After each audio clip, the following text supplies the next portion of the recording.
So welcome to all of you. You've got your recording button that you'll need to hit. Welcome to the UN NGO Committee on the Family in New York. And today we're going to be discussing volunteering as a family. My name is Marcia Barlow, and I serve as a co-chair of the committee along with Vinny Santoro. Other members of the executive committee, and some of them are here with us today, include Ben Freer, Marilyn Kilnelsky, I never can say that right, Ryan Coe, Lynn Walsh, and our newest executive committee member, Elizabeth Delgado. Welcome to all of you. Just a quick note, the mission of the NGO Committee on the Family is to advocate for inclusion of the family in international resolutions, policies, and programs at the UN. And you can see more of the committee's work on our website at NGO Family NY, NGO Family New York, only abbreviated.org. We welcome your support and ask you to please consider becoming a member. We're glad that you're all here with us today to learn, and we're going to be introducing our two speakers just shortly. Maybe before we begin, so I don't forget, I wanted to make you aware of our next month's program, where the topic is going to be family traditions for the holidays. Mark your calendars, it'll be December 14th at this same time. And you can plan on joining us either in person in New York City or virtually. And rumor has it that if you're able to attend in person, you'll get to share some holiday treats. So again, December 14th. And you'll have to bring some too. Exactly. So it's a wonderful event. Hope some of you in the area would be able to attend, but join us virtually otherwise. So before we begin though, let's review some housekeeping items. This event is being recorded and we wanted to make you aware of that. And you can check the website in a day or so if you'd like to review this event via the recording or share it with others, which we hope you will do that. And in an effort to keep background noise to a minimum, please mute yourself until we begin the question and answer section of the program. And I need to remind you too, the moderator does not have the power to unmute you. You'll have to do that yourself. But you can also post questions in the chat section, and you can do that at any time and they will be answered during the Q&A part. And you can also raise your hands using the Zoom tool and you'll be called on then. So I will now turn the time over to my colleague, Vinny Santoro, and for a few remarks from her, and then she will introduce our first speaker. Vinny, the floor is yours. Okay, thank you very much, Marcia. Yeah, today we have a very interesting presentation for you. We have two exciting speakers. Our first is MiaLisa McFarland, Millares, who is executive director of an organization called Doing Good Together, based in Minneapolis, who will discuss some opportunities for parents. And then our second speaker is Rachel McGovern, who is visiting professor at the School of Family Life at Brigham Young University. We just, here in the United States, we just celebrated or commemorated Giving Tuesday, which occurs on the Tuesday following the Thanksgiving Day holiday. And that always reminds us to share our good fortune with the less fortunate, and share what we do. Every year, there's an Institute on Philanthropy at the University of Indiana. And according to their figures, last year, Americans donated, to be exact, $499 billion, let's say $500 billion to charities and nonprofits. So that's giving, we hear much about giving time, talent, and treasure. So that's all about giving treasure. But in addition to that, you don't only, you can not only share your treasure, but people can also share time and talent to assist those in need, either informally or through various charities and nonprofits. And according to the US Census Bureau, they do a study on volunteering. And according to that, about 75% of the US population volunteers, and most of those who do volunteer are parents.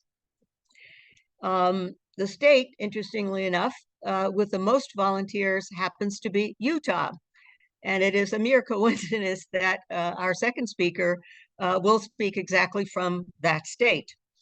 And we'll focus on how parents can lead in how parents who do volunteer with their children can teach caring, compassion, kindness, and much more simply by volunteering with their children. And of course, charities, nonprofits vary from feeding the poor to something like the Central Park Conservancy, which uses volunteers to rake up billions of leaves that are falling even as we speak, right after the beautiful fall foliage that they had. But we need to know where the opportunities are to volunteer as parents and children. And for that, we turn to our first speaker, MiaLisa Millares, who is Executive Director of Doing Good Together. And she will give us some very good pointers on where to find organizations that will accept parents and children to volunteer together. So, MiaLisa, please take it away. Wonderful. Thank you so much. Are you able to see my PowerPoint okay? Yes. Perfect. I always like to do a little check. So I'm Maya, like Vinny said, and I'm really glad to be here today to talk a little bit about joyful service-minded strategies to empower families and connect communities, braced under the family volunteering kind of umbrella. I want to tell you a little bit first about our organization Doing Good Together, because I think that will help to really kind of just give you a sense of where we're coming from. Our mission is really about empowering families to raise children who care and contribute. And we have 3 basic programs in our organization. The first one might be of interest to you depending on where you are situated. This one, we have curated volunteer lists. And so we basically go through all different kinds of volunteering opportunities and curate lists in 10 different cities across the United States. And we put it out monthly with opportunities for families to volunteer together, because I'm a parent of an 11-year-old, an 8-year-old, and a 4-year-old, and it's hard to get out there if you aren't able to take your kids with you. And you get the benefit, of course, of having them with you and modeling for them the wonders of volunteering and all of the great learning that comes with that. So we have this list, which is accessible on our website. You can subscribe to that for free if that's of interest to you. The second program we have is actually my favorite one. This is Parenting with Purpose. And on our website, it's that purple tab, the Parent with Purpose button. And I can actually send you all these links in a sheet afterwards, Vinny, if this would be helpful for all of you to be able to click to them. Underneath this tab, we have 4 different buttons. The first one gives you ideas for how to nurture these habits daily, because anytime you want to emphasize something as a parent, you have to do it over and over and over again. And so these are some great tips to do that. We also have reading lists, because we believe strongly that enforcing what you're doing with volunteering with the reading on top of it is really helpful. So we've picked children's books that are easily accessible, that are grouped by different topic, that can go ahead and partner with your volunteering opportunities. We also have reflection opportunities. We have different kinds of papers that the kids can fill out and questions that you can ask as a parent to take the legwork out of doing that and be able to have great conversations with your kids when you're busy. We also have this Pick a Project tab, which I think is absolutely the best, especially if you're not in one of those 10 cities. These give you specific ideas of how to volunteer in your community at home. And so what you basically do is gather the supplies in each of the opportunities that are listed there, and you go ahead and do these great volunteering opportunities. And we'll talk about some of them as we get further into this today. So definitely this Parenting with Purpose tab is just wonderful. Our third program here is that we do family service fairs. We do these mostly in the Twin Cities and in Miami, but we also consult on doing family service fairs. And this is where we bring together groups of people and do service projects with thoughtful reflection, community building, and it's quality family time together. We do these often at schools, community centers, and when we're consulting, we work with faith communities as well to be able to help them get set up and do these fairs for their community and with their community. Anytime I talk to a group, I like to frame the conversation around a children's book. This one's one of my favorites, and so I'm just going to give a small quote from this because I think it's just so poignant in today's society. So this book is Stone Soup. You're likely familiar with the story of Stone Soup. It comes in many different iterations. Here's the quote. As the hungry strangers descended the mountain toward the village, Muth writes, they could not see from so high above that the village had been through many hard times. Famine, floods, war had made the villagers weary and untrusting of strangers. They'd even become suspicious of their neighbors. The villagers worked hard, but only for themselves. They had little to do with one another. When people grow fearful and suspicious of one another, they keep to themselves and they stop being community. And I think we've had some of that happen during the pandemic. And so I think that what's really amazing is that we've had this absolute desire to connect again, to do some of these projects again, to work together as families and come together and really give back to the community. And so I like to frame the conversation with that because it's a good reminder of the amazing kind of work that we're doing here. I have a tiny bit of data, tiny bit. Don't leave. It's excellent and fun data too. So there are 3 different studies that we like to kind of cite as our underpinnings of the work that we do. One of them is from the University of Michigan, and it's actually one of the authors is Sarah Conrath, and she talks about empathy. And what it says in the study, it's a longitudinal study, 20 or 30 years. It said that empathy was on the decline. She recently put out a new study, right? And that just ended right before the pandemic, so like 2019, and empathy was on the rise. So what we know from this is that empathy kind of ebbs and flows, right? But we also know that volunteering is a great solution to kind of working and building up that empathy and working together as a family. The second study that I have here is from the Sesame Workshop. And this particular study was K is for kindness. What this study emerged with is that 75% of parents, 4/5 of teachers say that they actually worry that the world is an unkind place for kids. It also says that 75% of parents prioritize kindness over academic achievement, and that teachers were actually seeing less empathy in their students. So interesting, right? What are parents valuing? They're valuing, of course, we value academics as well, but they're valuing this kindness as number one.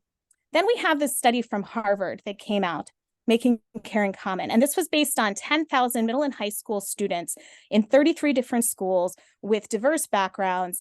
And basically what the study came out to say is that there is a rhetoric gap. Children are hearing that parents value academic achievement and success over kindness.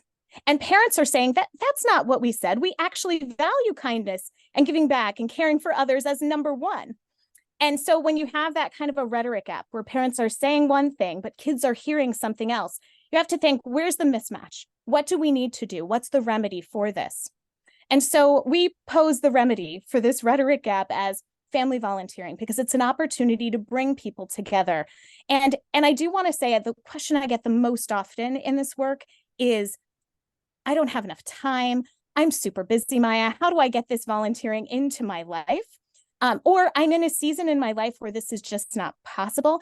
And what I say to those folks is that we are all going to go through different seasons in our lives, and it is possible to incorporate these simple practices into your life in very meaningful ways. And we'll go through how to do that in just a moment. I think the question becomes, how do we spark giving and ignite long-term change for families and for communities? There are tons of benefits for families. And I believe my counterpart here will talk more about those kinds of benefits. But some of the ones that I see regularly are just passing on those key values, creating quality family time, breaking down stereotypes, developing lifelong habits, sparking important conversations that you want to have with your kiddos, and then making us happier and healthier. We now know from brain science that this actually makes us happier and healthier when we help others. And it's good for communities too, right? We help meet immediate community needs. We increase resilience. We break down stereotypes. We improve culture. I think there are just so many reasons to volunteer. So let's get to it. What kind of volunteering opportunities are there? I have kind of 3 categories here, so bear with me. One of them is making giving a habit. One of them is meaningful at-home projects, and the other one is on-site opportunities. And of course, that'll vary based on where you're located, right? So let's talk about this making giving a habit. And I have 5 different opportunities that I just want to reflect on that are so easy that I do with my kiddos on a regular basis. One of them is just adopting a food pantry. So reaching out to your local food pantries, seeing what their need is. A lot of people make the mistake that they go through their cabinet and say, well, I don't need this. This is expiring, right? And that's good too. But let's go ahead and call the food pantry, see what's needed in the food pantry. This is a great opportunity for kids when you're going shopping to pick up an extra can of food, be able to provide some sustenance for others and really have that learning experience for your kiddos.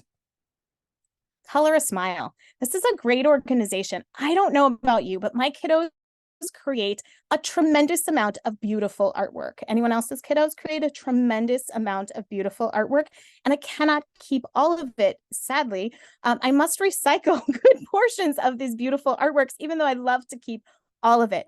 This is a great solution and a great way for families who are trying to infuse this in a small way, because you have to start somewhere. So I have my kiddos color on these papers. Basically, we can send them off to this program, and it goes to kids who are facing illness. It goes to seniors. It's just a wonderful opportunity to do something so simple with your kiddos that they're doing anyway and just make a real difference and not recycle all those beautiful drawings. Making a mail center. This magic mail center is magic for my kids as well. And it keeps them busy as well, which is an added bonus. I have a little center set up in my house with markers and coloring utensils and scissors and all kinds of creative things. And I have these stamps. You can actually go ahead and print this off from our website. I'll send you a link. It's actually the address labels. So you're teaching your kids not only to give beautiful gifts to people through their beautiful artwork, but they're actually learning about how to write a letter and how to put the address on and how to stamp it. And they have the empowerment to do this at their own time in the way they want to. You can do it together as a family. It's just a great little opportunity to do something kind on a regular basis. Neighborhood stewardship. This is an easy one as well. Walking around your community, how often do we walk past that piece of trash that's just on the ground? And we have the opportunity to teach our kids a little bit about stewardship, a little bit about helping our community, making it beautiful, or even planting something in our community to make a little community garden or things like that. This is a great opportunity as a family to go out together and to actually do something that's very meaningful in your community and actually makes a difference right there on the spot. I like this one too. And kids love to do this. We do this at our service fairs all the time. We get a simple box. You can find a container and recycle one, upcycle one of the boxes that you have at home, and let your kids decorate it and cut a small hole at the top. We call it a giving box. And I let my kids decide what is important to them, which really necessitates some good conversations with the kids about what kinds of things we can save money for. What kinds of money do we want? Where do we want to raise money? Is it for homelessness? Is it for animals? My kids right now have a thing for sea turtles, very interested in sea turtles. So, finding something that means something to them, gives them the empowerment to really take into their own hands, where am I going to put my money? How am I going to help? And they can collect their money and decorate their box and feel a real commitment to be able to do something to be helpful. And you as a family can learn together that way and give your kids the power to make those choices.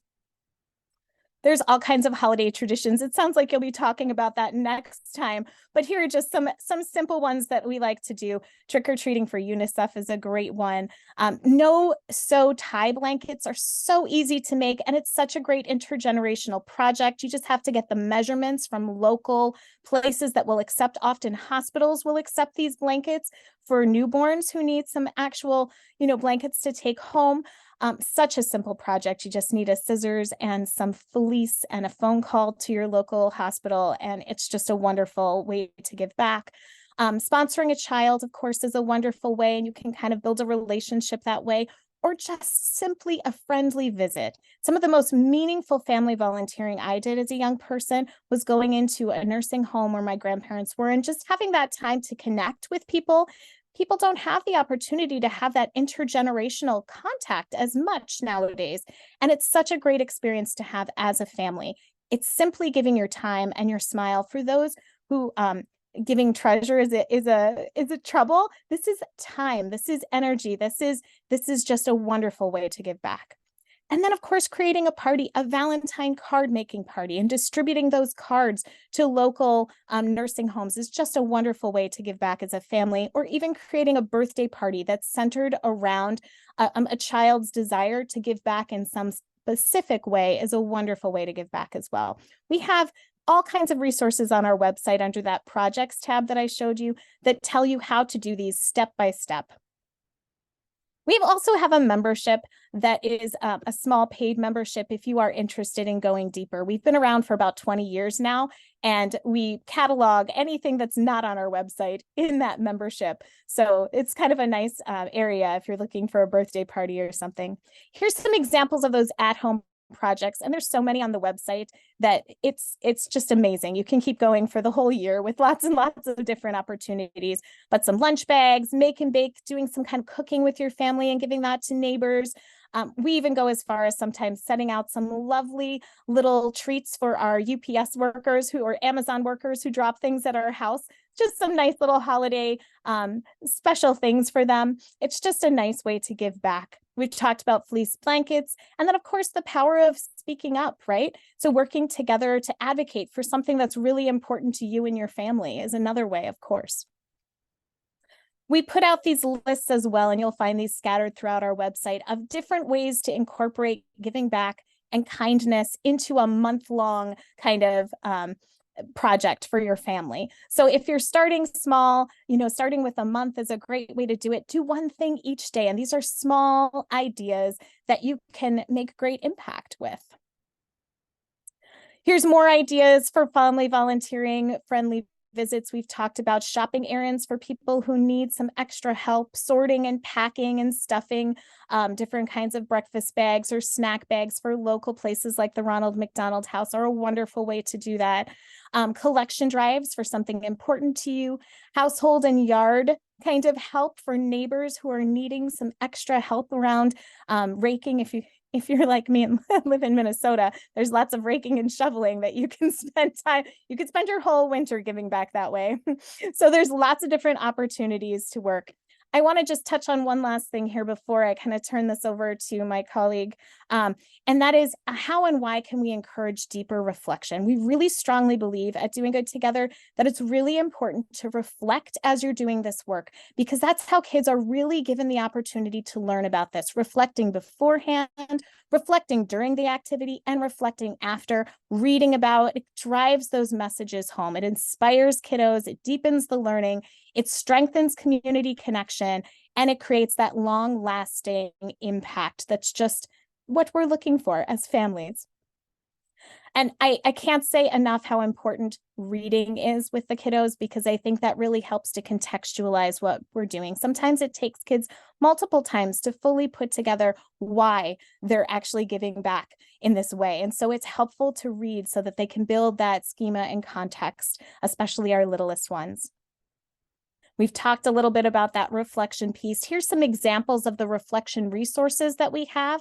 We have these kindness cards that are free on our website that you can download that help you to really debrief the different books and activities that we have. Here's another reflection opportunity with reflecting about favorite charities and the ways that you've helped people. We have templates for great family meetings to think about kindness and giving back. Here's some of the templates that I was talking about in the mail session. And here's a nice cootie catcher if anyone likes to make those. Some people call them chatterboxes or cootie catchers. Kids love them. You fold them up and it's opportunities to do kindness on each page and to reflect about it. I've talked a lot very quickly because I only had 20 minutes, but if you have any questions, certainly I'm willing to field them at the end here. I'm going to just end with a lovely quote from the same book I started with here before I turn it over. And this book ends in this way. Something magical began to happen among the villagers. As each person opened their heart to give, the next person gave even more. And as that happened, the soup grew richer and smelled more delicious. The village came together as a community around that pot of stone soup, each pitching in what they could. That evening, their banquet turned into a festival, a celebration of community. And when it was time for the monks to move on, they shared their gratitude. They said, "Thank you," said the villagers. "With the gifts you have given, we will always have plenty. You have shown us that sharing makes all of us richer. So let's teach our children what it takes to build strong, compassionate, welcoming communities. Let's teach them to be curious, to pay attention, and let's teach them to take this kind of action to make our communities richer. With that, I'll stop my share and I'll turn over to Dr. McGovern. I'm going to grab it for a moment because I'll be introducing Rachel here in a moment. But thank you, Maya. That excellent, wonderful. I love the focus on helping parents. What is the one page where you had that it was parenting with a purpose? Perfect, and all those buttons. And it's a little bit shocking that as parents and grandparents, we think that our focus on kindness and efforts to serve is translating to our children, but it appears not as well as we'd hoped. And what a great way with your organization and just that volunteering service element to not only talk about kindness, but to show them kindness. So appreciate that. Thank you very, very much. And we'll have questions for Maya at the end, but right now we're going to move to Dr. Rachel McGovern. And let me give you some of her background. Dr. Rachel McGovern is a visiting associate professor in the School of Family Life at Brigham Young University. She received her PhD in Parks, Recreation, and Tourism from the University of Utah and her master's degree in Youth and Family Recreation. And before pursuing her PhD, she was an instructor and internship coordinator in the Department of Experience Design and Management in the Marriott School of Business, and she did that for 10 years. She specializes in the association between leisure experiences in family context and the optimal well-being of children and youth. Her fieldwork has taken place with various populations around the U.S. and in Uganda. So welcome, Dr. McGovern. Rachel, you have the floor. Thank you. I'm so excited to be here. I hope you can see this. Let me know if you can't. It looks great. Awesome. Thank you. And thank you, Maya. I loved seeing all those opportunities. I have young children at home. I've got 3 little girls, 9 and under.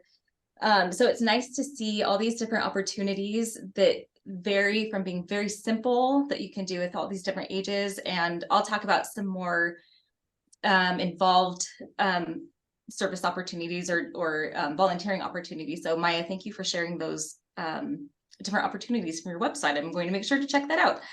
I also appreciate you and Vinny for sharing some statistics about volunteering. I don't have a lot of statistics or quantitative statistics. A lot of the research on family volunteering comes from qualitative research. So I've got a lot of words here. Hopefully this will be an informative experience right here as I present this information.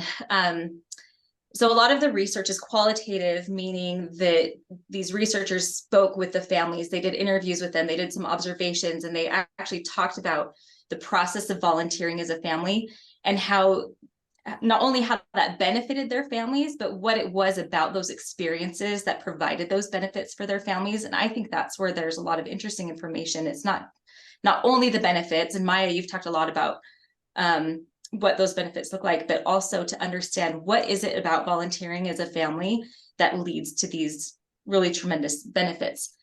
So my background is in family recreation, youth and family recreation. So I've got here, there's this list of benefits. It's been well researched. We know that family leisure more broadly is very beneficial for families. It results in family strengthening, family functioning, satisfaction with family life, collective efficacy, which is a family's belief in their ability to overcome challenges or to accomplish new tasks. Family deepening, which I'll talk about a little bit later.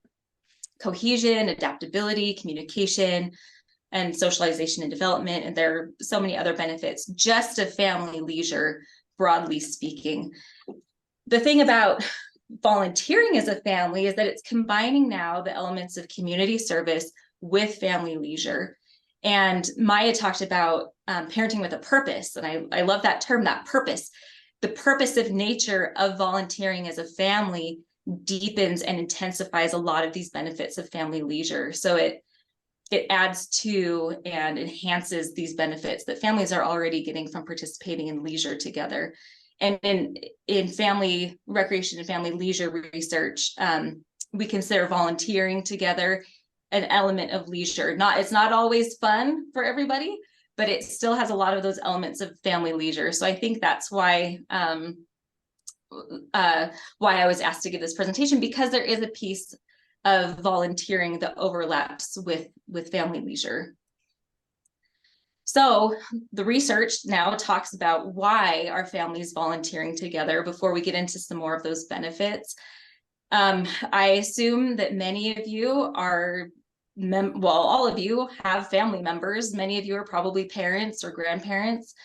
And parents, especially in the last couple of decades, talk about this time squeeze or a perceived lack of time with their families that's brought on by demanding schedules and obligations, role expectations, all of these different elements that are contributing to this perceived lack of time with families. And that affects not only parent well-being, but children's well-being as well. And so parents are looking for meaningful opportunities to spend time with their children in intentional ways. So in addition to looking for opportunities for quality time with their family members, family volunteering provides opportunities for families to explore their interests. Maybe there's an individual child who has a specific interest that the family is going to gather around and explore that interest, or the family more broadly has some interest or identity that they want to explore more deeply. It gives them opportunities to express their values, to gain new skills, to contribute to a greater cause, a cause that's greater than themselves. Parents talk about they want this opportunity to be good role models. They want to transmit their values to children, and they want to have fun, of course. Additionally, parents want opportunities to teach humility. They want to teach their children how to show gratitude. They want to make a difference, and they want to be part of something that's larger than themselves. So in these different studies, when the families were asked, why did you volunteer in these different types of opportunities, these are the different motivations that they expressed for volunteering. And I should be clear, the research has looked at a variety of volunteer opportunities. A lot of them look more deeply at extensive volunteer opportunities where they've gone maybe internationally and had longer volunteer stints in different countries, but they also speak with families who participated in these smaller, less expensive and resource demanding volunteer opportunities. So we're looking at volunteer opportunities across the board. So when we talk about benefits of family volunteerism, beyond the broader benefits of volunteering, like self-esteem and building confidence and feeling good about contributing to society, volunteering together as a family allows them, according to these findings and research, allows them to strengthen their relationships, to share their experiences and values, to socialize and have fun. They also gain access to resources in the community, emotional, physical, and financial resources through the connections they're making, through the experiences they're gaining. And I think that's a really neat, underexplored benefit of volunteering with family members, or volunteering as a family. Volunteering together is also associated with marital and family satisfaction, strengthened support networks, and acceptance of diverse cultures. It is also associated with enhanced communication, bonding, improved relationships, appreciation for the individual members of the family who have contributed to the overall success of whatever the volunteer activity is. So families talk about, this gave us an opportunity to work together as a team, and I appreciated my sibling more because they were making this effort to accomplish some kind of task, or I appreciated my parents more because of what they did to help us to achieve this volunteering experience. And then again, teens and children talked about appreciating their parents more and having more respect for their parents because of that example that they provided for their children in participating in this experience. Another interesting finding about the benefits of family volunteering is that relationships expand outside of the boundaries of prescribed social roles. So children, parents are discovering new roles and abilities, and I'll explain what that means. In my dissertation research, I did ethnographic research specifically with preschool age children, I spent 80 hours in the homes of 5 different families, interacting with, observing, interviewing these children, but also their parents and other family members. And I went to various places with them to see where they participated in family leisure. And there was one family specifically who had 3 children, a 4-year-old, a 7-year-old, and a 9-year-old. And the mom took they were all girls. She would take her girls every week to an assisted living center just down the road. So every week they would volunteer here, and usually it was participating in craft time with the residents of the facility. And I watched these young girls take on new roles that you wouldn't expect from young children. So these girls were helping the residents in this specific experience. They were painting rocks, and the girls were helping them get their paints. They were helping them find their rocks. They were showing them how to paint it. And they took on these leadership responsibilities. But again, it was outside of what we would expect from such young children. And they were helping mom wash the paintbrushes. They were taking responsibility. They were telling mom what to do. And so the roles here had kind of reversed, and it was a really neat opportunity for them, like I said, to expand that relationship beyond what their prescribed roles, social roles, would have been otherwise in the family. And these are all benefits for the family. That final one, increasing the number of volunteers in the community and increasing the quality of service in the community, creating future volunteers, those are all excellent benefits, not just for the family, but for the community as well. I lost my train of thought, what I was going to say, back to the benefits of families volunteering together. But these benefits, again, they're for all family members in different family life stages. So this could be grandparents who are volunteering with their grandchildren, or parents volunteering with their older adult children, or with their teenage children, or with larger families or smaller families, or maybe one parent with one child, or even siblings volunteering together. We see all of these benefits listed out here.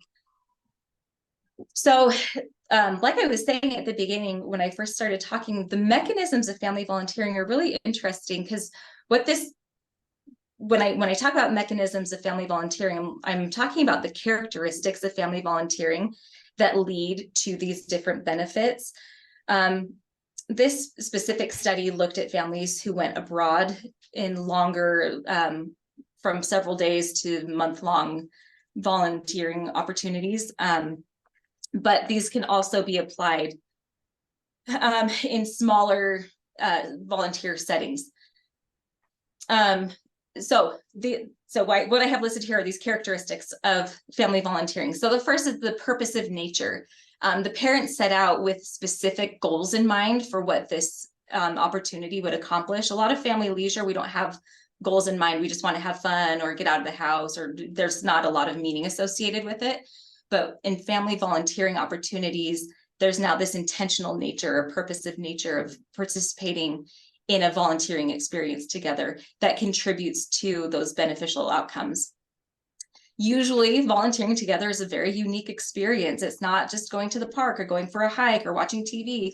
It's a unique environment. You're interacting with different types of people, and that also enhances the benefits of family volunteering together. The experiences of volunteering together are shared and interactive. Families are making these unique memories together. They're interacting, they're enhancing their communication as they're learning to work together. Again, not all family leisure provides those types of opportunities for them. And then those last two, I think, are really interesting. Often participating in service together can be a challenging experience, and those challenges stretch family relationships. It requires families to learn to adapt to new roles and responsibilities, to overcome physical challenges, emotional challenges. And I think we have all had challenging experiences that we grew from, and that helped us to refine our relationships or our own individual development. So the challenging nature of a lot of service experiences can enhance the benefits of family volunteering. And participating in community service requires sacrifice. And often for these families, it's a sacrifice of cost or time. or social roles. A lot of teenagers feel a little bit of stigma by spending time with their family, participating in service, but that sacrifice also it significantly enhances the experience that families have together in these volunteering opportunities. Additionally, the shared challenges, like I've already mentioned, shared learning opportunities and making memories will enhance those benefits of family leisure, or sorry, of family volunteering. I remembered my train of thought that I wanted to say about this family, these benefits. These transfer beyond the volunteering experience. These transfer into other domains of family life, all of these benefits. So it's not, you aren't just benefited in that moment when you're participating in family service together, and it's longitudinal. Those benefits last often for years, and families will reflect on these experiences and draw on those interactions that they had to strengthen their relationships and to enhance their relationships down the road. That's what I wanted to say earlier. So finally, there are some constraints to families volunteering together. One of the biggest constraints that's discussed in research is scheduling. There's a lack of time and a need for flexibility with different family members and different schedules. These different organizations need to find ways to give families flexible opportunities. And Maya gave some really great examples of how organizations can do that and allow families to work on their own schedules in their own time. There's that constraint of cost, including childcare. If I don't want to involve my youngest child or an infant or maybe an older, how do I take care of my children who aren't participating in this family volunteering opportunity? Transportation can be an issue, as well as a burden on family members who are not volunteering. So if a spouse is taking the child to go volunteer an opportunity, and the one parent who's home now is still responsible for all of the obligations that are happening at home. So there are some burdens on the family members who are not participating in the volunteering opportunity. These constraints especially affect low-income families, single parents, and families with very young children. And these are the families who might actually receive the most benefit from volunteering together based on that list of benefits from volunteering together. So that's another obstacle that organizations are, and I don't know if you can speak to this at all, but I mean, that's an obstacle that organizations are dealing with and need to try to figure out how to make these experiences valuable, or to provide these experiences for a mixture of, or a diversity of families. And then I mentioned there's that stigma of volunteering with parents, especially mentioned by adolescents and some children. I mean, that's a real constraint for them and a reason why they don't want to participate. Though across the board, all family members, including adolescents and children, have very positive volunteering experiences that benefited them in the long run. So that's what I've got for you. Here are my references, and I'm of course happy to answer questions.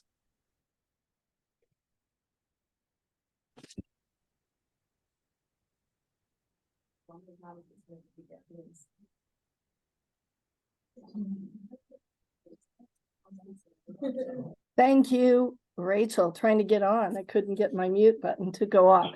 Excellent. It is so refreshing and wonderful to have a reframe on what is considered leisure, and to realize that leisure includes volunteering and service work. And it kind of goes a long ways towards solving that, as you termed it, the time squeeze problem. You've got something productive that you're in that's making a difference not only in their lives, but in the lives of the community. And I like the point that you made that it can be done throughout the life course. You can just alter whatever the volunteer thing that you're doing is. And sometimes you'll be doing it with your children. As your life moves on, you'll be doing it with parents. So just a wonderful reframe for me to see that. So thank you very, very much. I'd like to add something. Sorry to interrupt, Marcia, but from my part, thank you both very, very much. It's been extremely enlightening. And I'm sure, given our vast audience that we have out there, I'm sure a lot of little light bulbs must have gone up saying, aha, here's an idea of something that I can do with my family. So thank you very much for really practical stuff that you presented to us. And I think what I'll do, I mentioned I'm a numbers person, so I can send both you, Rachel, and MiaLisa, the census and the University of Indiana sources that I have. I'll send them to you by email afterwards. Marcia? Great, thank you. And we're going to go to the question and answer section. I see that there's a fair number in the chat, so I have some questions, but I'll hold those towards the end, and we'll go with some that are in the chat. I'm having a little bit difficult time getting that pulled up, but let's see. Ryan or Vinny, I can't see. Oh, there it is right there. All right, the first question that we saw come up is in regard to, wow, I can't make this work very well.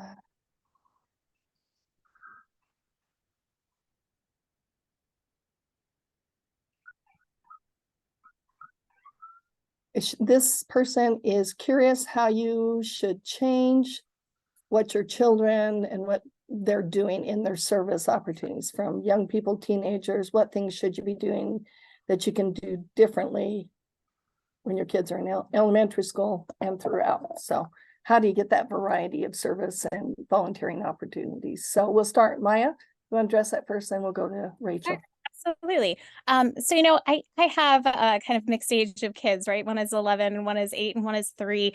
And as I've grown up, what I've noticed is whatever I do with the eldest child, I can very easily adapt to the younger child. So if we're writing about kind of our giving back kind of things, I simply have my littlest child draw, right? So, I mean, just by kind of acknowledging the age and the stage of the child, you can simply kind of take something that's maybe a more advanced activity and make it something that can be meaningful for the young person as well. I think it also can look differently depending on what, and I think you were talking a bit about this too, Rachel, it can look differently, the volunteering kind of layout. So volunteering, family volunteering can look like sitting around a kitchen table and everyone's making sandwiches. And maybe your littlest one is putting the sticker on the bag that says when the expiration is there, because they like to sticker things, right? Maybe you might get a few extra stickers on there, but it's going to be okay.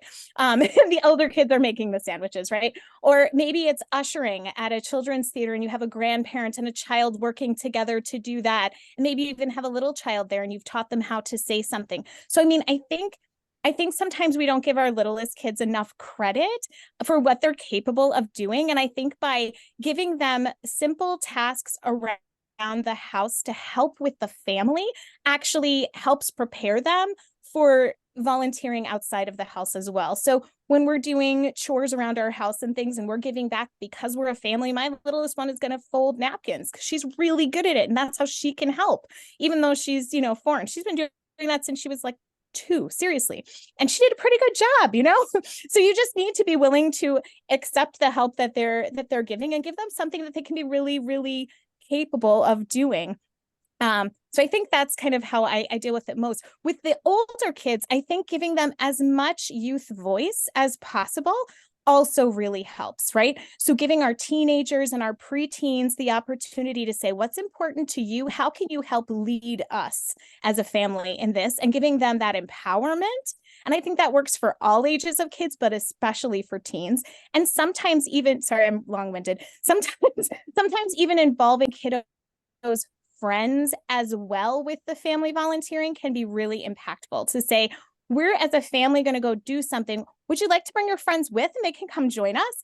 And that sometimes can be really powerful for them, because it's like, yeah, I want to hang out with my friends and we're going to do this cool thing and it's going to be great. Reframing as something that's cool and not something that is, once you get them there, they have such a good time. I'm thinking of Feed My Starving Children. We do often, which is kind of like an assembly line of food that's packed together. And there's lots of different opportunities. You can carry heavy things, you can label bags, you can do the food chain. You have a great time to talk with people. Kids love to bring their friends to that. And it's fun and they play cool music. So, I mean, I think there's dozens of opportunities to make that really work if we're creative and think about it and make it a part of everyday life. Thank you. Rachel, you want to weigh in on that question? Yeah, I will a little bit. And it's a great question. They're across the lifespan, children have different needs, right? If we remember back to, I don't know, high school child development classes, or psychology, there are different needs that children have as they grow up, including, for teenagers, they're developing the sense of identity. So if you find ways to incorporate volunteer opportunities that help them to express their identity or explore their identity by tapping into opportunities that they might be interested in, then it becomes more intrinsically motivating for them. Similarly, for younger children, they're trying to become more independent and autonomous. So like Maya was saying, you give them opportunities to put the stickers on the bag. You let them have some kind of leadership role. You give them opportunities to do actions to contribute in ways that maybe they wouldn't in a normal home setting. And that allows them to explore those needs the developmental needs that they have, just to be aware of what those needs are and to cater or modify those opportunities according to what those needs are. I noticed, Rachel, in your PowerPoint, you listed that one of the challenges was adolescence, and they don't necessarily want to be there with their parents. But Maya, I think you offered a solution. Let the friends come. That bridges that. So great, thank you. There's a couple of echoes here in the sense that one person, Josephine, is talking about that nursing homes is a great idea because the elderly don't get that many visitors and they love to see kids. Susan Rylance mentions the Pigs for Christmas project in Guatemala, and also that right in the country that the children made cookies and sell to their neighbors to help buy the pigs. So it's just those are good examples of families serving others. So thank you for that.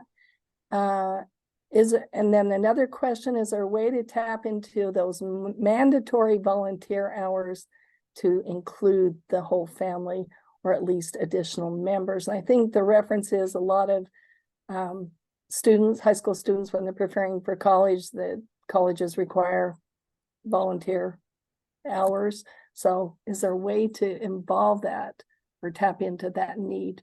I guess there could be other mandatory volunteer hours where court required volunteer hours. But anyway, I'll let you address that. Maya, go first, and then we'll have Rachel. I used to work in a where I dealt with a lot of court required hours for kiddos. So I used to work with restorative practices, and kids would come through a program and have to give back to the community in some way.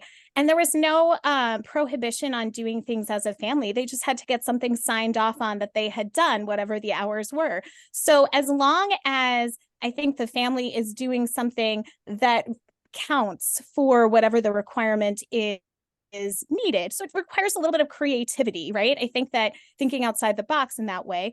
And I don't think that there's a prohibition for the family coming with you or you going with the family to do those hours. So I think it's just thinking outside the box and allowing us to be able to kind of say, how can we do something together and you simultaneously get your hours? So, I mean, that would be my solution for this situation, I think. Rachel. I like that. I think that question was in response to a comment that Josephine made about, she says, transmitting the family's values and bonding together is often lost when kids independently fill mandatory volunteer hours through their schools. And I don't know, Josephine, if this is what you were getting at, but I think a piece of that is, where's the motivation coming from? At least that when I read that question, I thought about the motivation when they're fulfilling mandatory volunteer hours, it's becoming this extrinsically motivating experience. There are fewer benefits. And then this question, how do we tap in? Can the family tap into that as well to make that a more beneficial experience? I'm kind of reading into that question probably a little bit more than you intended, Josephine, but I think that extrinsic motivation piece makes it a lot more challenging. It makes it a less beneficial experience by including at least one family member who can. I'm trying to explain how we can turn that into a more intrinsically motivating experience. What makes an experience more intrinsic is by providing choice. And so if students are required to participate in some kind of volunteer hours, hopefully the school is giving them choice what they're allowed to do. And parents can help the child, maybe it's a teenager who has to fill some kind of volunteer hours, parents can help them see what different opportunities are available and to be supportive. That's another key to intrinsic motivation, is that support. And so if a parent or a sibling can offer some support, help them see what different opportunities are available. And that doesn't necessarily mean they have to participate together, but that means they can help in the design of the volunteer experience or the reflection. Like Maya talked about reflection, that's another really important piece of getting benefit from those types of experiences. So there are a few different places where families can be involved in helping to make that a better experience for a child who's required to do these volunteer hours. Thank you. That is kind of a lead into what my question was. This appears to be the volunteering as a family, or even not as a family, is such an asset to the individual and to the community. It's almost like we need public service campaigns or something, PSAs, to alert people, because these students in particular are looking for those opportunities. How do we get the word out of what's there, what's available? Do any of you know? Do either of you know? Is there any clearinghouse or effort on a national scale to promote volunteerism? I don't know that maybe someone on the call know of that, but if there isn't one, it would sure be a good thing to have and make parents aware and help the students do better, more productive things. So with that, not really a question, but more of a comment. So either one of you, the answer is no, you're not familiar. I was going to say not to my knowledge, but let's start one. Yeah, really, it would get some use. And maybe Wendy, if you want to read along with me, you can see wonderful conversation. Thank you. There's another great website that's available in 15 countries where organizations can post volunteer opportunities and people can look for opportunities. And that is justserve.org. Again, justserve.org. The website is available in 5 languages and it's deployed in different stages in 14 countries. And maybe some of you on this call are in those. So I recommend that also as another tool. Let's see. Did I jump anyone? Let's see. Yeah. Oh, is it Ellen? For Maya, how do nonprofit organizations get engaged with doing good together to share their family volunteering opportunities? Besides my nonprofit, there are a few others in the area that are very community and family oriented, and I'd love to make sure they know about your organization. Also, does your organization engage with school districts to highlight family volunteering? So yes. So you simply email me. It's maya@doinggoodtogether.org, MIA@doinggoodtogether.org. And I'd be happy to connect you with our program director who puts out these volunteer listings. And then we do work with school districts. So we work mostly in the Twin Cities and in Miami right now. And we don't highlight family volunteering, but we do provide opportunities for family volunteering collaboratively with the schools.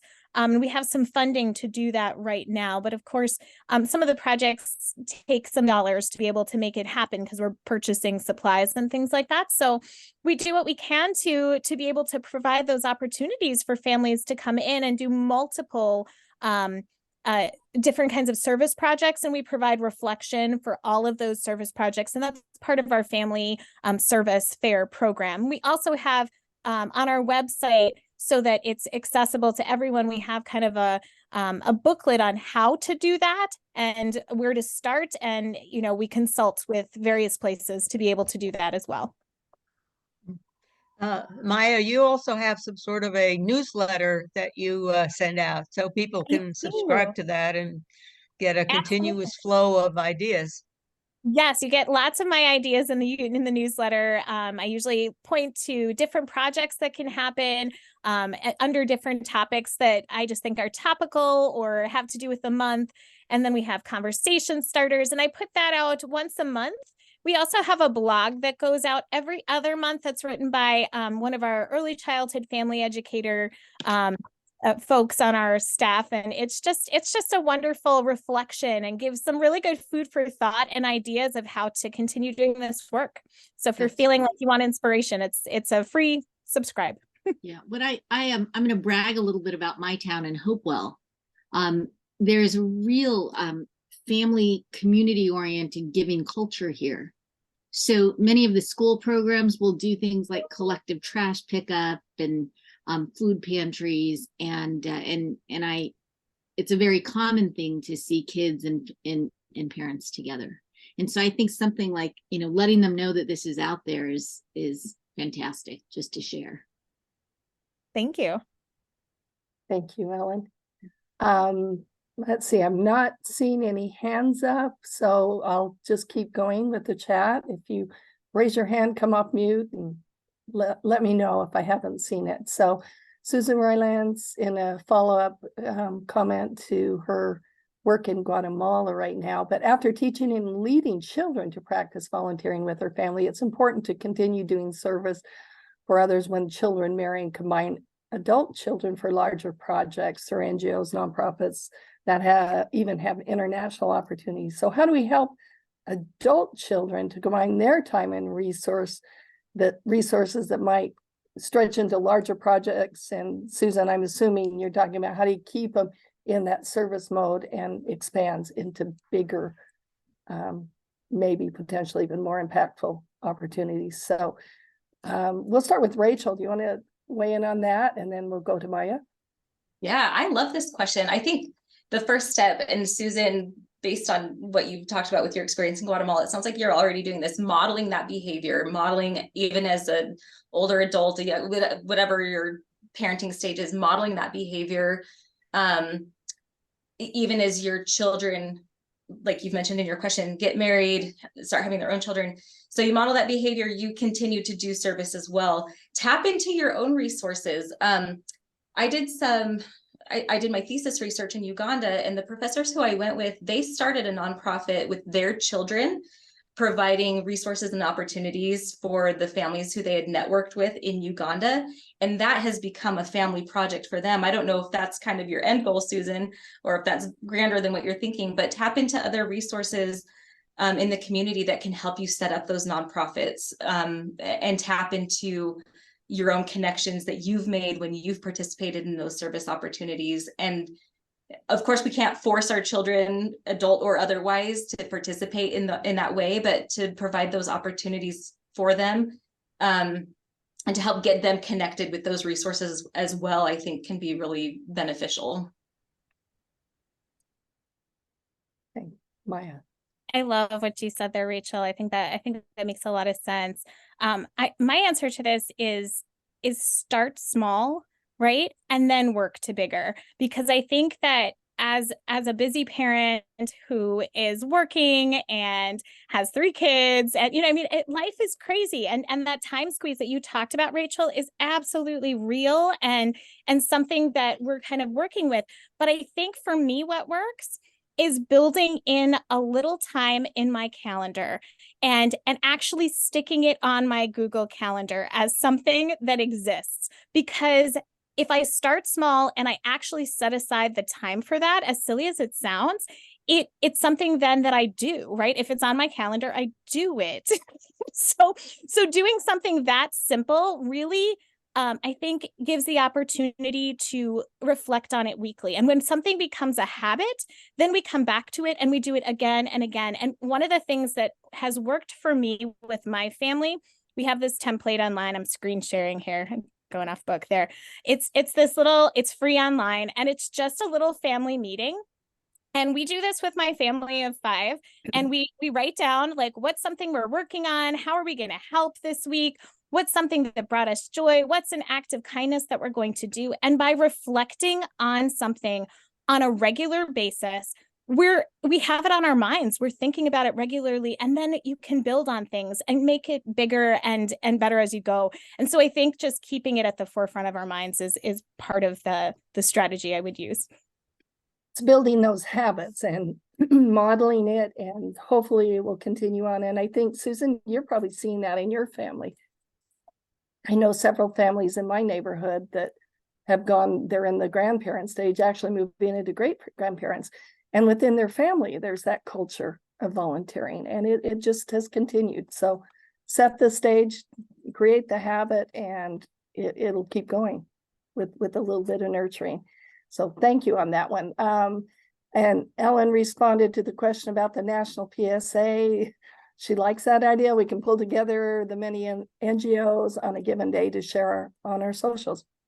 Mike, who wants to take that on? Maya and Rachel? Let's see what we can do with that, because I think people just aren't aware of all the many, many benefits that are out there waiting for them. And we have a few more. Oh, it looks like I skipped over a question about how churches factor into that. Let's see. Ellen, do you want to come on and ask your question so I don't have to go back there and look for it? Was it you that asked, or someone asked about the role of churches? Who was that? Wasn't Ellen? No, that was me. Yeah, I was Okay. just curious to know if there's, how the role of church fits in, because so many individuals volunteer through their church, and I'm just curious to know how involved kids get with this, and so just a data point. Is it a question of how much is done via a church versus just independent families, or is that part of your question, Yeah, Ellen? that's part of it, and how, are there the family volunteerism aspect? Are there families participating, or is it mostly the women? So I was just curious to see if Rachel or if anyone. Either of you want to weigh in on that?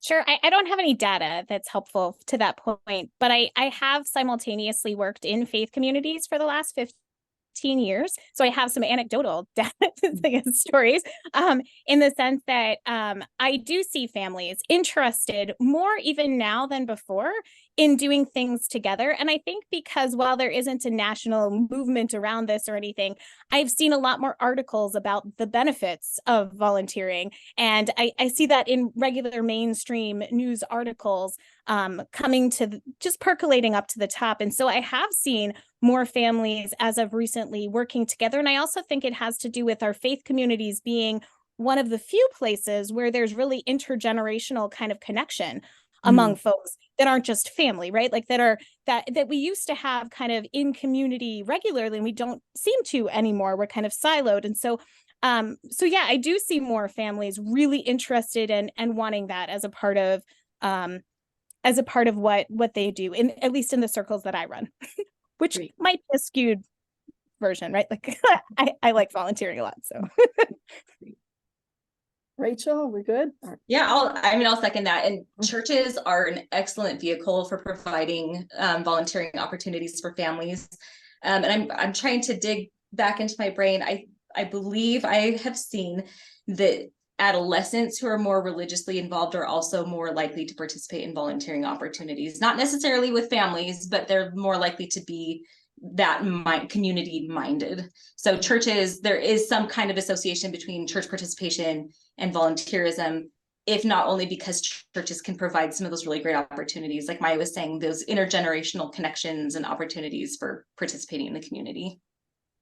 Okay. And here's Lynn is weighing in on that intergenerational piece of it. I would think emphasizing how grandparents can step in to help with these service projects instead of harried parents. So get everyone involved in intergenerational family activities. So we're almost out of time. I think this will probably be our last one. This is from Elaine Congress, where Maya, you mentioned that children often get the message that it's more important to be competitive with others rather than to be kind and empathetic towards others. How do we avoid that? I think that it has to do with how we talk to our kids, right? So when my kids come home from school, like, what do we say to them? We say, how was your day at school? How did you do on that test? What was, I mean, think of the questions that you put forth to your kids, and does that have a reflection on the values that you're upholding? So do we say to our kids, how did you help people today? Were you kind to anyone today? And I think that if we change our language and we think a little bit about how we can put kindness as a priority, because we want it to be a priority, we just have to do a little bit of shifting and reframing. And it may come through then to our kiddos through modeling, through the language that we use, through the words that we're saying, that this is important. And I think that's part of what I would suggest as a solution. Rachel? I agree. I do this with my girls too. My two oldest kids have ADHD, and so they struggle in school anyway, and they don't do great on tests and reading and math. And I talk to them about, that's not the most important thing. What do you think is more important than getting the A's, getting the stars, doing well in these classes? And we just let them know that for our family, maybe in schools, that's what's the most valued, but for our family, what we value most is kindness, trying hard, working together, and all of those other characteristics that maybe schools don't value as much as we do in our family. It would seem too that we need to prioritize not only competitive sports, dance, music, but we prioritize volunteering and serving, and nothing will send the message quicker than that. So wonderful conversation. I think it looks like Susan, you asked about how to raise your hand. You want to give us just a real quick comment and we'll close this. Susan, you're muted. Okay, you can hear me now? We can. Yes. I think that what you're talking about children and helping them to volunteer as a family is so critical. I think it's very important to help them to come up with ideas and to encourage the family members to become those who are organizing volunteering. And to some extent that has happened in our family. And so our children now are expanding. We still work together on major projects, but there's a lot of things they're doing now that are going beyond what we did. And if you could get your children to do it on their own, even though they may involve the family, I think that's the ultimate to take them to the next level of kindness, hopefully. Agreed. Thank you. Thank you to everyone, especially to Maya and to Rachel for your time here this afternoon. It's been a fabulous conversation. I think we've all got some ideas and we're definitely inspired to go out and get involved in volunteering with our families. So I thank you very much and remind you of the NGO Committee on the Family that you can become a member and also to join us on December 14th. So again, thank you very much and have a good rest of your day.